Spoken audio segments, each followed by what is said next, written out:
तर इमानदारीनं राहावं लागेल. मी आजपर्यंत इमानदारीनं आहे तुमच्याशी. भलं सरकार सगळं दमलंय.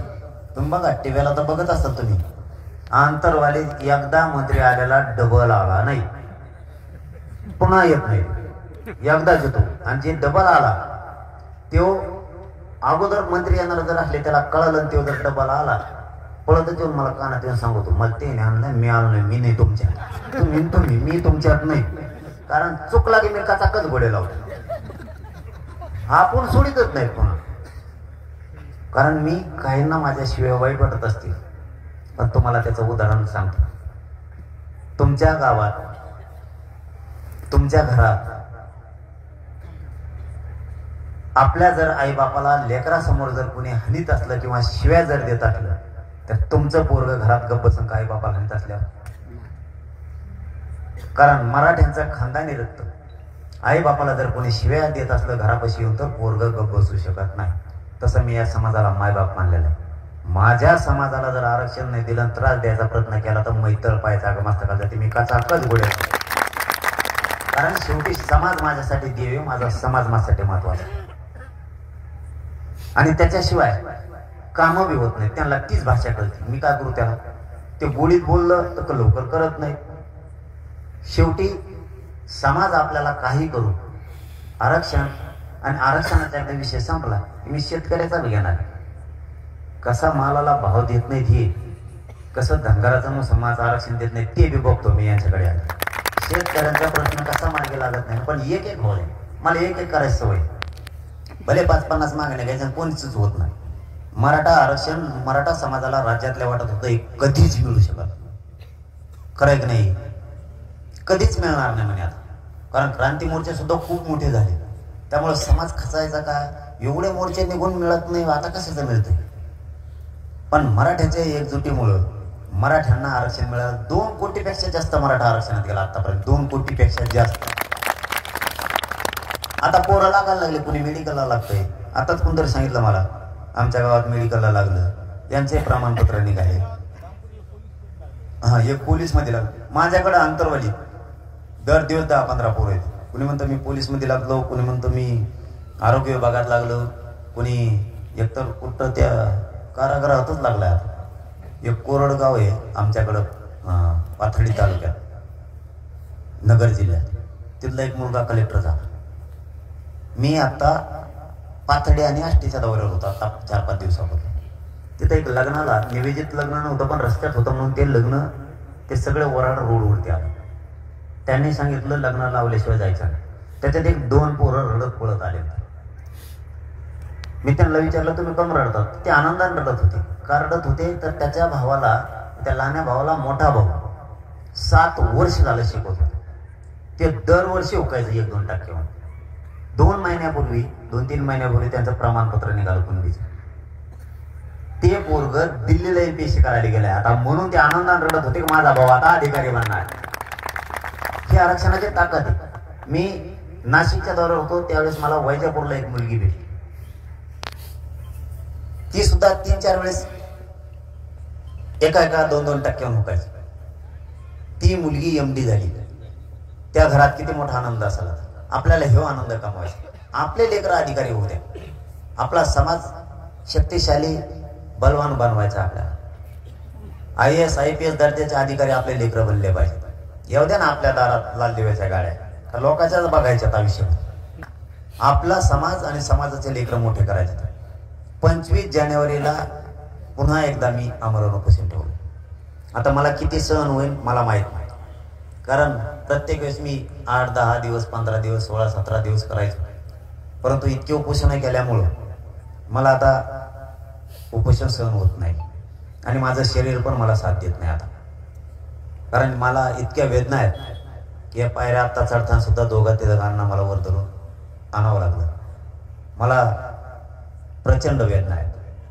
पण मी मरायला माझ्या समाजासाठी भेट 1 मेला तरी चालन, पण माझ्या करोडो मराठीचे लेकर सुखी झाले पाहिजेत हे स्वप्न आहे माझं. लोकांचे मन आहे लाख मेले तरी चालतील, पण लाखांचा पोशिंदा जगला पाहिजे. मी ते मनच बदलून टाकलं. लाख जागून करायचे, मारून करायचे काय, लाख जगले पाहिजे, 1 मेला तरी चालेल. माझा करोडो मराठा समाज सुखी करायचा असला तर माझा एक जीव गेला तरी चालत.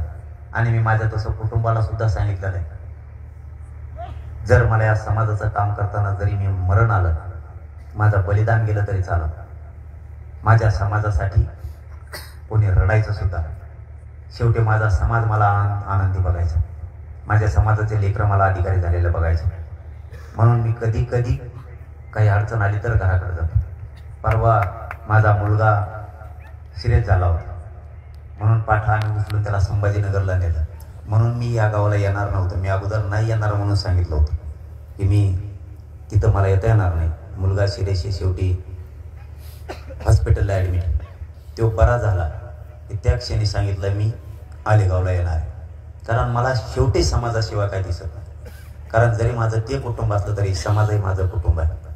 माझ्या समाजानं माईबापापेक्षाही मला खूप माया दिली. जरी माझा बाप कुठे, माझी आई कुठे, माझे लेकरं कुठे मला माहीत नसलं तरी पण या समाजानं माझ्या आईची आणि बापाची माया मला कधीच कमी पडू दिली. मग या समाजाशी मी गद्दारी नाही करू शकत. शेवटी हे उपोषण खूप कठोर होणार आहे 25 जानेवारीचं. मला किती सहन होईल मला माहीत नाही, परंतु तुमच्या चरणी एक माझी विनंती. मी तुम्हाला कधी काही मागितलं नाही आणि राज्यातल्या माझ्या मराठ्याला मी कधीच काही मागितलं नाही, कधी मागणार सुद्धा. फक्त एकच मागणं आहे माझं तुमच्याकडं, एकजूट राहा. मी असलो नसलो शेवटी हे शरीर आहे. तुमच्यात मी असेन का नाही हेही मला माहीत नाही, पण माझा समाज मात्र फुटून देऊ नका ही मला तुम्हाला हात जोडून विनंती. कोणाच्या राजकारणासाठी, कोणाच्या स्वार्थासाठी माझा समाज फुटू देऊ नका. 4-4 पावलं मागं सरकत जातं. एकमेकाचं ऐकायचं, एकमेकाला साथ द्यायची, सहकार्य करायचं, पण एकजूट फुटू देऊ नका. कारण माझा समाज खूप वर्षानंतर एकत्र आला. हे दिवस बघण्यासाठी समाजानं खूप खस्ता खाल्ल्या. खूप दिवस माझा समाज हा मराठा समाज एक होण्याची वाट बघत होता. आज माझा समाज सोन्यासारखा आहे, बलाढ्य हा एकजूट झाला. याची एकजूट फुटून देऊ नका. कारण माझ्यानंतर तुमच्या खांद्यावर जबाबदारी असणार आहे. शेवटी शरीर आहे, शेवटी ते मशीन आहे. ते कधी बंद पडेल आणि कधी मरण येईल माहीत नाही. कारण माझ्या आत्ताच्याच वेदना अशा आहेत की माझ्या गाडीतल्या लोकांनाच माहिती आहेत माझे किती हाल आहे. पण या समाजासाठी माझ्या वेदना मी समोर कधीच येऊ देत नाही, येऊ सुद्धा देणार. फक्त माझा समाज सांभाळ. आणि 25 तारखेला आपल्या गावासह परिसरातले सगळे गावं एकजूट करा. आणि 25 तारखेला माता मावल्यासह एकही गावातला माणूस घरी राहू नका. 25 तारखेला एक दिवस सगळे अंतरवालेले या. आणि या समाजाला राज्यातल्या, जिल्ह्यातल्या, तुमच्या तालुक्यातल्या सगळ्या मराठा समाजाला जागा करा. शेवटी समाज लेकरं महत्वाचे लक्षात असू दे.